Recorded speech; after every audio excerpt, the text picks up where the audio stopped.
Bien, ya que fue América el destino principal de tantos millones de esclavos, históricamente hablando hace poco tiempo, echemos mano a la Biblia de las Américas y escuchemos una de las muchas salvajadas de Pablo. Primera epístola a Timoteo. Capítulo 6, versículos 1 y 2. Los esclavos. Todos los que están bajo yugo como esclavos, consideren a sus propios amos como dignos de todo honor, para que el nombre de Dios y nuestra doctrina no sean blasfemados.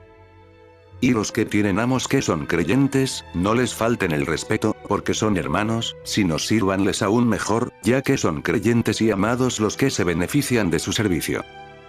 Enseña y predica estos principios. Vaya. Y se montó el negocio a una escala tal, que la misma Roma envidiaría.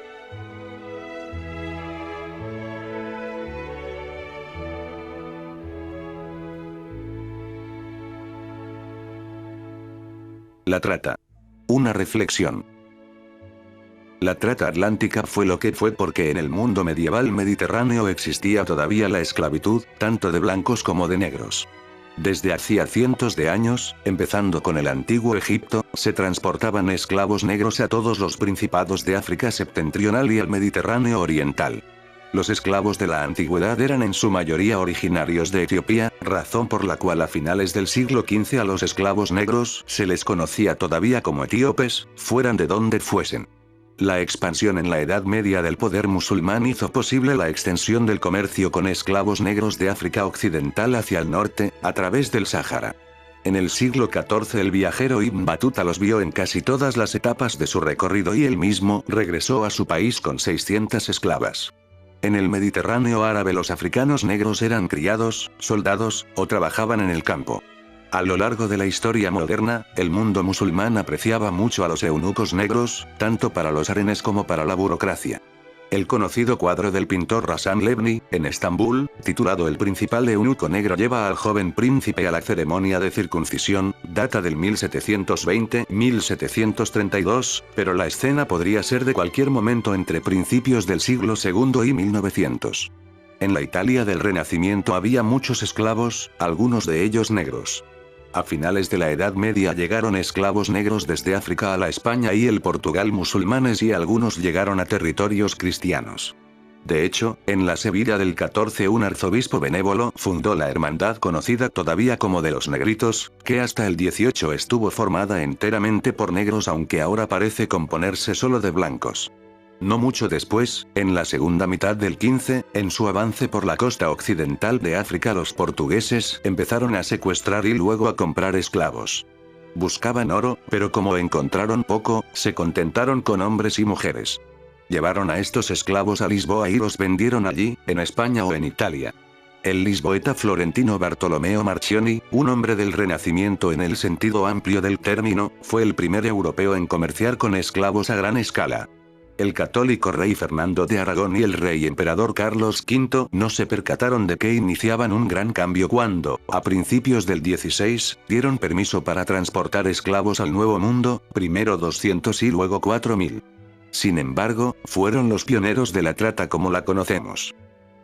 La razón por la que la trata atlántica duró tanto es que en las Américas los africanos resultaron lo bastante fuertes para sobrevivir al calor y al trabajo duro en las plantaciones de caña, café y algodón, o en las minas, en la construcción de fuertes o simplemente como criados. Además, eran amables y por lo general dóciles. Muchos esclavos negros tenían experiencia en la agricultura y en la cría de ganado. Comparados con ellos, los indígenas y los europeos parecían débiles. Por esto en las Américas nunca nadie usó esclavos europeos, de los que hubo unos cuantos en la España del siglo XV, sobre todo de Grecia y de los Balcanes. Los esclavos africanos musulmanes resultaban más difíciles de controlar, pues algunos eran al menos tan cultos como sus amos y capaces de organizar formidables rebeliones, como descubrieron los brasileños en el cuarto decenio del XIX. Los europeos de las Américas no habrían dispuesto de esta cuantiosa mano de obra sin la colaboración de los reyes, mercaderes y nobles africanos. Por lo general no hacía falta coaccionar o amenazar a los jefes africanos para que vendieran los esclavos, pues se trataba realmente de ventas, por más que el pago se hiciese con tejidos, armas de fuego, aguardiente, cauríes, cuentas, caballos, etc. Cuando en 1842 el sultán de Marruecos manifestó al cónsul británico que creía que el comercio con esclavos es algo en lo que han estado de acuerdo todas las sectas y naciones desde los tiempos de los hijos de Adán, podría estar hablando en nombre de todos los gobernantes africanos y hasta de los gobernantes europeos de hacía apenas medio siglo. Hubo pocos casos en que los africanos se opusieran al tráfico deseado por los europeos. Algunos esclavos fueron robados por europeos y algunos, como ocurría a menudo en Angola, fueron víctimas de guerras promovidas por procónsules lusos con el exclusivo fin de capturar esclavos. Pero los esclavos transportados desde África entre 1440 y 1870 fueron adquiridos en su mayoría como resultado del interés de los africanos por vender a sus vecinos, normalmente lejanos pero a veces cercanos, y más raramente, a gentes de su propio pueblo. Al robo de hombres, se debía a la mayoría de esclavos llevados al Nuevo Mundo, y solían ser africanos quienes los robaban. Cabe recordar el ácido comentario de Voltaire de que, si bien resultaba difícil defender la conducta de los europeos en la trata, la de los africanos que se vendían los unos a los otros era aún más reprensible. Pero no existía un sentido de África como tal y un habitante de Dahomey no creía tener nada en común con un hoyo. La trata era un negocio vergonzoso, incluso si se la compara con las demás brutalidades de la época. Los malos tratos a que solían ser sometidos los trabajadores, los marineros y los soldados en Europa. La dureza con que se trataba a los trabajadores. El viajero William Baillie tenía razón al señalar, tras un viaje a África a mediados del 19, que no hay capitán que haya transportado esclavos que no sea, directa o indirectamente, culpable de asesinato, pues se cuenta siempre con un mínimo de muertes. Por capitanes léase también tratantes, porque si bien algunos de estos no se enteraban de cómo era realmente la trata y la consideraban un negocio más, una gran proporción de ellos había sido capitanos sobrecargo de un buque negrero, y en la tranquilidad de su casa en Liverpool antes podían imaginarse perfectamente lo atestado, apestoso y salvaje, así como el miedo, de cada viaje que financiaban. Las consecuencias para las Américas fueron notables. En los primeros 3 siglos y cuarto de la actividad negrera europea en las Américas, entre 1492 y 1820, en el Nuevo Mundo entraron 5 veces más africanos que europeos blancos, y en los 50 años siguientes, hasta 1870, la importación de negros en Cuba y Brasil probablemente igualó a la inmigración de blancos en el continente entero. La mayoría de las grandes empresas de los primeros 400 años de colonización debían mucho a los esclavos. El azúcar en Brasil y luego en el Caribe. El arroz y el índigo en Carolina del Sur y Virginia. El oro en Brasil, y, en menor medida, la plata en México. El algodón en las Guayanas y luego en Norteamérica. El cacao en lo que es ahora Venezuela y, sobre todo, en todas partes, el desbroce de tierras para la agricultura. La única gran empresa americana que no usó mucha mano de obra negra fue la minería de plata en Potosí, en Perú, y eso solo porque los africanos no podían trabajar con su habitual energía a tal altitud. Durante 4 siglos los criados de las Américas, entre Buenos Aires y Maryland, fueron casi todos esclavos negros. En el siglo XIX Henry Wallon, el moralista historiador francés de la esclavitud en la antigüedad, afirmó que el descubrimiento de las Américas fue un accidente que acarreó un retroceso en Europa, pues, según él, la colonización de América ofreció a un pequeño grupo de egoístas mercaderes la oportunidad de alterar el curso del progreso con el desarrollo de la esclavitud a gran escala. Pero la esclavitud había continuado a lo largo del medievo en Europa, y no fueron solo mercaderes los que impulsaron la trata en su principio, sino también reyes y nobles. No obstante, Wallon tenía razón en algo. La esclavitud había desaparecido a principios del 12 en la mayor parte de la Europa septentrional, y al principio la mayoría de países europeos que participaron en la trata con las Américas tuvieron dudas al respecto. Richard Hobson, en Inglaterra. Brederode, en Holanda. Mercado y Albornoz, en España. Fernão de Oliveira, en Portugal, por no hablar del rey Luis XIII, en Francia, representaban actitudes disidentes a finales del XVI o a principios del XVII. El que estas dudas y hasta la hostilidad abierta a la trata no surtieran efecto se debe sin duda al recuerdo de una antigüedad que dominó la cultura y la educación de los 300 años siguientes. Si Atenas tenía esclavos con los que construir el Partenón y Roma los tenía para mantener los acueductos, ¿por qué iba a vacilar la Europa moderna en usarlos para construir su nuevo mundo en las Américas? La trata tuvo consecuencias políticas obvias. reforzó las monarquías o tribus que colaboraban con los europeos, sobre todo, por supuesto, las de las costas.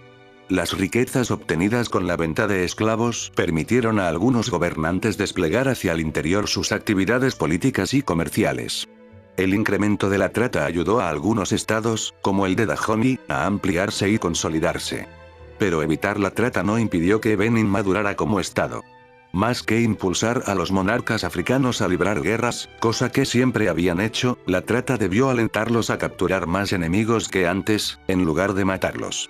A menudo, como resultado de la trata, las comunidades costeras dispersas extendían su territorio, se centralizaban en lo político y se especializaban en lo comercial, posiblemente por el deseo de los tratantes europeos de recoger cargamentos enteros en un único puerto. Así, la ciudad de Nuevo Calabar desarrolló su propia y vigorosa versión de monarquía. En 1750 los Efik habían excluido a los demás africanos del contacto con los europeos, y en el siglo XIX su jefe político, el duque Efraín, de Duquetown, poseía el control político de toda la trata local y dominaba su ciudad sin haber sido nombrado gobernante, al igual que los Médicis en Florencia. Pero, pese a su importancia en la trata costera, Calabar era una ciudad diminuta comparada con los poderosos imperios del interior. Y no parece que pueda atribuirse a la trata atlántica el auge y la caída de estos, desde el de los Songhai hasta el de los Oyo, ni el de los reyes Bili de Loango o los del Congo y las diversas monarquías de lo que es ahora Angola. Aparte de los efectos sobre la población, la trata afectó otros aspectos de la economía africana. Propició el concepto de una nueva divisa. Así, en el delta del Níger las cauríes se convirtieron en objeto de trueque general, desplazando el hierro, aunque los lingotes de hierro, las barras de cobre y las manillas de latón tuvieron su importancia. No obstante, las cauríes ya circulaban en Guinea, antes de que atracaran allí las primeras y funestas carabelas portuguesas. En la agricultura costera africana, la trata atlántica estimuló el cultivo del arroz, de la batata y, más tarde, de la yuca y del maíz, a fin de abastecer a los buques negreros o de alimentar mínimamente a los cautivos encerrados en las prisiones antes de ser embarcados. El éxito de la trata como comercio significó también un revés para muchas antiguas empresas, como el comercio en aceite de palma, en resina, en ganado, en nueces de cola o en marfil, que, mal que bien sobrevivieron, en especial la primera, y revivieron en el 19. Solo el oro continuó compitiendo eficazmente con la trata. La trata atlántica debió de incitar el espíritu emprendedor de los africanos. La mayoría de capitanes europeos se percató de que sus socios africanos sabían tanto de las prácticas europeas como los europeos de las africanas. La era de la trata conllevó también mayor número de ferias y un incremento en el comercio en general, del que la trata formaba solo una parte. Los africanos que participaban en ella, sin embargo, se beneficiaron mucho e invirtieron creativamente parte de su riqueza. El empleo aumentó gracias a la prosperidad de los depósitos. Además, la trata precisaba cargadores, remeros para las canoas y guardias en todos los puertos de la costa occidental africana. Resulta interesante especular sobre cuál fue el efecto de las importaciones derivadas de la trata. Los pueblos africanos que participaban en ella escogían cuidadosamente las mercancías por las que trocaban los esclavos, de modo que a menudo los buques negreros tenían que ser emporios flotantes, pues un tratante europeo parecería ridículo si llegaba a Loango, por ejemplo, con un cargamento de aguardiente y un buque anterior ya hubiera vendido al gobernante o a los mercaderes todo el que necesitaban. Como hemos apuntado repetidamente, la mercancía que más se cambiaba por esclavos era la textil. La importación de telas de algodón o lana no supuso el desarrollo de la confección, pues los africanos se limitaban a envolverse en ellas, pero tampoco influyó negativamente en la hilandería, la tejeduría o el teñido locales. Diríase incluso que en muchos lugares aumentó la producción de tejidos de lana, pues pese a la aparente abundancia de telas importadas, estas seguían siendo lo bastante escasas en zonas remotas de, digamos, el sudeste de Nigeria, para no competir con los productos locales tradicionales, ni en calidad ni en cantidad. Lo más interesante de la trata es que en los 500 años de contacto constante entre europeos y africanos, estos no imitaran mayormente a aquellos. La renuencia de los africanos a europeizarse puede verse como una debilidad, pero lo explicaría mejor la innata fuerza de la personalidad africana, que no se deja dominar por la influencia externa, por mucho contacto político y comercial que mantenga con el extranjero. A partir del siglo XVI algunos sacerdotes y monjes criticaron que los europeos revivieran la esclavitud. Algunos protestantes también se sintieron incómodos. La actitud piadosa de Fray Pedro Claver en los muelles de Cartagena de Indias merece mayor reconocimiento. Pero sus denuncias y las de otros cayeron en oídos sordos, y en cuanto países como Inglaterra empezaron a comerciar con africanos hubo poca oposición a ello, hasta el 18. El movimiento abolicionista que surgió entonces fue resultado, primero, de la difusión de ideas que aparecían en folletos y libros publicados sin censura, cosa que solo era posible en Gran Bretaña y Estados Unidos, y, en menor medida, en Francia. En segundo lugar, se debió a la conversión al abolicionismo de una secta protestante, la de los cuáqueros, que habían participado en la trata y sabían perfectamente a lo que se enfrentaban. Es dudoso que la abolición hubiese triunfado cuando lo hizo de no ser por la capacidad que tenía el movimiento de los cuáqueros de organizar, primero a sus miembros y, luego, a quienes no lo eran. Con el tiempo el esforzado empeño de filántropos en Francia, Norteamérica y Gran Bretaña, y más tarde en España, Brasil y otros lugares, en la prensa, en el parlamento y en la diplomacia, consiguió la abolición de la trata atlántica y de la esclavitud en las Américas. Esto preparó el terreno para el inicio, al menos, de la abolición de la esclavitud y de la trata en África. La experiencia de lo ocurrido entre 1808 y 1860 sugiere que el fin de la trata fue producto, no de que la esclavitud como medio de producción obstaculizó el crecimiento agrario e industrial, sino de la obra de varias personas, entre ellas la de escritores como Montesquieu, que fue esencial. Los héroes fueron Thomas Clarkson y Wilberforce, en Gran Bretaña. Bennett y Moses Brown, en Estados Unidos. Benjamin Constant y otros amigos y parientes de Madame de Staël, en Francia. Isidoro Antillón, que habló por primera vez contra la trata en 1802 y que quizá fue asesinado por manifestar su opinión en Cádiz en 1811, como también deben tener su lugar en el panteón otros abolicionistas hispanos, entre ellos Labra y Vizcarrando. En Brasil, la oposición de Dom Pedro a la trata fue continua y deberíamos retener los nombres de varios políticos, culminando con Soares de Souza, en Angola. Ningún abolicionista francés, norteamericano o español habría aceptado el famoso juicio de Lecky, el historiador irlandés del siglo XIX, según el cual la incansable, nada ostentosa o gloriosa, cruzada de Inglaterra contra la esclavitud podría figurar entre las 3 o 4 páginas perfectamente virtuosas comprendidas en la historia de las naciones. La arrogancia y el agresivo placer que derivaban los cerdos británicos al interferir en el comercio de otros países hizo que costara perdonar la conducta de su armada, como señalaron Richard Cobden, John Bright y hasta Gladstone. Con todo, Gran Bretaña estuvo a la cabeza de la abolición por puros intereses imperialistas y porque se dedicaron a otro modo de esclavitud en sus colonias en Asia. Léase la guerra del opio en donde los asquerosos ingleses obligaron a los chinos a cambiar seda y té por droga de sus plantaciones. Todo historiador de la trata sabe que existe un enorme hueco en su cuadro. El esclavo es un participante silencioso. Se puede descubrir al esclavo en un grabado del siglo XVII sobre Benin que forma parte del famoso libro de viajes de Jean Barbot. Algo se aprende acerca de algunos esclavos en los informes de Eustache de Foix, del 15, o de Maguet, en el 16. En el del Sie de la Courbe y el de Bosman, en el 17, así como en las incontables memorias del 18, entre ellas la de Alexander Falconbridge y la del capitán Landolph. El gran escritor español Pío Baroja presenta un vivido retrato novelado de la vida de los capitanes negreros del 19. También del 19 son los espléndidos dibujos de Maurice Rillonda, algunos de los cuales figuran en el presente libro. Se encuentran algunos testimonios directos de esclavos en el 18 y en el 19, a varios de los cuales mencionamos en el primer apéndice. El mejor lo constituye sin duda la memorable obra de Equiano, al que hemos citado varias veces. Pero el material es lamentablemente exiguo. Además, el historiador no puede saber si estos portavoces hablan realmente en nombre de los cautivos cuya suerte a lo largo de 5 siglos ha seguido como ha podido. El esclavo sigue siendo un guerrero desconocido, invocado por moralistas a ambos lados del Atlántico, recordado ahora en los museos de los que fueran puertos negreros, desde Liverpool hasta el Mina. No obstante, no habla y es, por tanto, remoto y elusivo. Como los esclavos de la antigüedad, los africanos sufrieron, pero un novelista como Mérimée puede describir su angustia mejor que un historiador.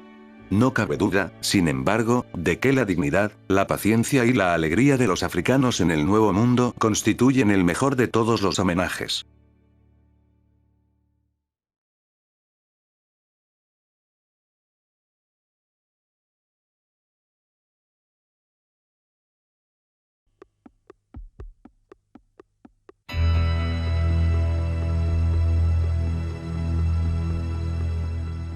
Quality eBook es un programa que permite generar de forma rápida y sencilla un libro electrónico en formato EPUB, MOBI, FB2, LRF o AZW. El ebook generado cumple rigurosamente el estándar y todas las recomendaciones, por lo que es compatible con todos los lectores electrónicos del mercado. Quality eBook está pensado para autores que desean publicar sus libros en formato electrónico. También es útil para lectores que deseen pasar su biblioteca a dicho formato. Los estudiantes y profesionales que deseen pasar sus notas al mismo, también encontrarán en Quality eBook un inestimable aliado.